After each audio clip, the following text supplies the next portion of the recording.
is most inconvenient," Mrs. Savage growled. "I specifically indicated in a first memorandum that the move would take place during the school's summer holidays." But not exactly when," I commented. "I beg your pardon? You never gave an exact date when you required us to move." "I stated the date specifically in the second memorandum," said Mrs. Savage sharply. "I'm afraid your second memorandum must have arrived on our desks after Mr. Clamp had departed for Italy." "I think not," she snapped.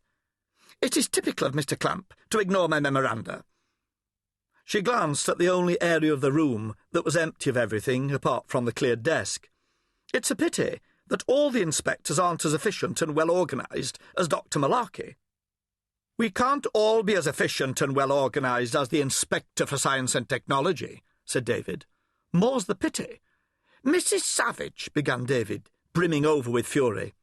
"Don't worry, Mrs. Savage," I interrupted. "We'll move Mr. Clamp's things for him."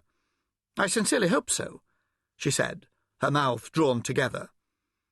"Is there anything else, Mrs. Savage?" asked David.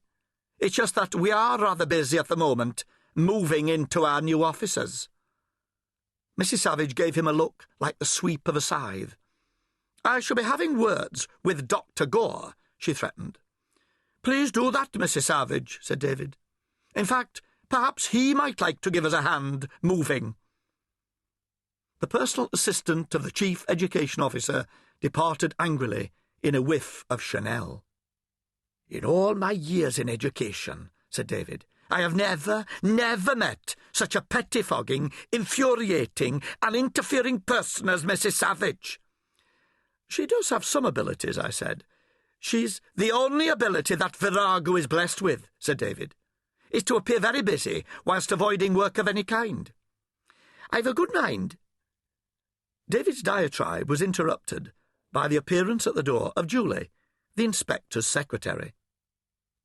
"Has she of the viper's tongue gone?" she asked in a hushed voice. "She has," I told her. "Oh, thank goodness," she sighed.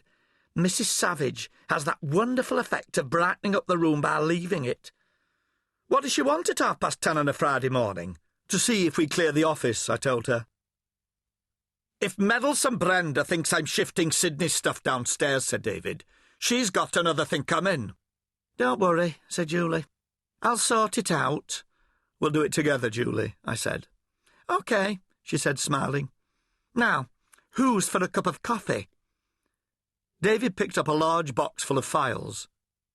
"Thank you, Julie, but I'll make a start rehoming this little lot downstairs, and I suppose I shall have to help move Sydney's stuff, or I'll never hear the last of it." He shook his head. "Not that I wish to agree with Mrs. Savage, but it is a damned inconvenience for Sydney to be away just now.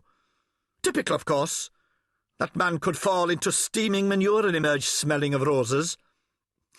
"I'll put the kettle on," said Julie, laughing.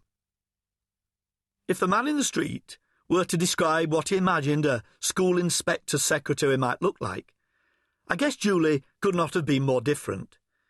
She wore ridiculously short skirts, outrageously high heels, and had thick, bubbly, dyed blonde hair. Heads turned whenever this young woman sashayed down the marbled corridors of County Hall. Everyone in the inspector's office loved Julie and relied heavily upon her. She was funny, talkative, outspoken, and big-hearted.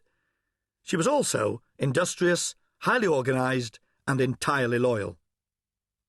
"So, how was your holiday?" I asked, as she arrived back with 2 steaming mugs. "Never again," she exclaimed. "Camping in France with my boyfriend and his mum and dad. I should know better. We were squashed in 2 leaking tents near a stagnant, mosquito-infested lake. The showers packed up.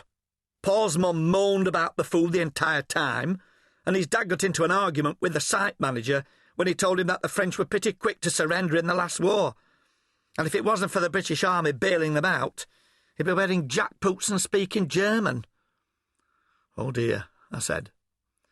"Then Paul got food poisoning. The car broke down just as we were driving onto the ferry, and all the French lorry drivers hurled abuse at us. When we did finally manage to get across the channel, the customs men confiscated the extra bottles of duty-free that Paul's mother had hidden under a coat.